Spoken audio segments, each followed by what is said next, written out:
Joining us now to discuss all these latest developments is LA County Supervisor Holly Mitchell. Thank you so much for being here. I know this is a beast of a report that just came out. Have you had a chance to look at it, and what's your main takeaway at this point? Thank you so much for the opportunity to discuss this really pressing issue in the community I have the pleasure of representing. I'm in process of reading it now, and it's a lot to digest.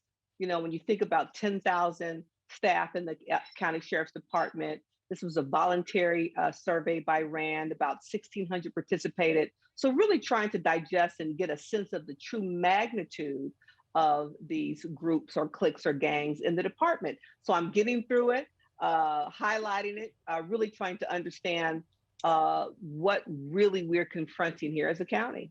Yeah, one of the takeaways that they said in the report says, although these issues might be discussed internally, promoting change and preventing future scandals is difficult because there's not enough agreement or momentum to create change, and the existence of subgroups has become normalized in some parts of the department.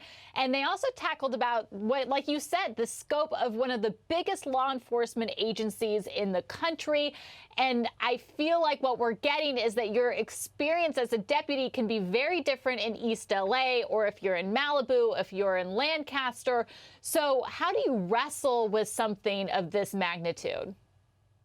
I'm, getting through the report, and again, in addition to what you talked about, another takeaway for me that was deeply troubling were the number of people in leadership in the sheriff's department that were aware of mid-level leaders, supervisors who didn't think that the cliques or the gangs were problematic. The various definitions about what causes them to come together, that some do believe at least to aggressive policing.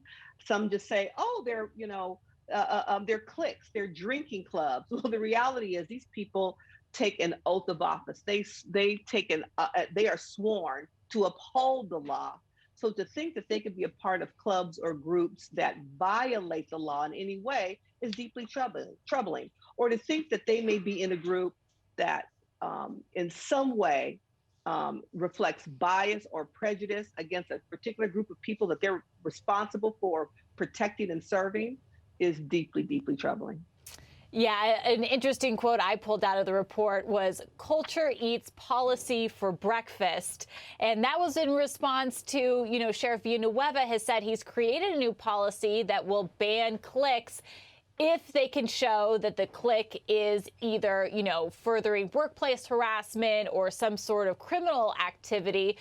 But it does also speak to the culture in the department that cliques are so embedded. We know the history of this goes back 50 years. And before you were a supervisor, you were working on statewide law enforcement policy. I wonder how that plays into your thinking about law enforcement culture and how you can change it from the outside in.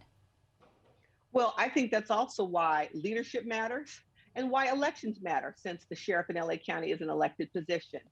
That's a common theory that culture eats policy for breakfast or lunch. And that's why we need strong leaders who are going to step up into the gap and break that cycle. Yes, I think that there is probably, given the decades-long challenge the sheriff's department here in LA County has suffered with these cliques, these gangs. And so it probably is best that we have some kind of outside third-party entity to really try to hold them accountable. It's deeply troubling that the sheriff, refused to, under oath, talk about the current climate in his department with the Office of Inspector General. By the sheer name of the department, it gives the impression that that is someone who has the autonomy and authority to help guarantee transparency and oversight. The fact that this sheriff continues to challenge Mr. Huntsman's authority and continues to not cooperate, again, leaves many of my constituents in a position of distrust and lack of confidence. And that's a dangerous place to be when we recognize that they are the arbitrator of public safety. All right, Supervisor Holly Mitchell, thank you so much. I know you'll have much more to say on September 28th when all of this goes before the board, and we will be following it and following up. Thank you so much for being here. Thank you.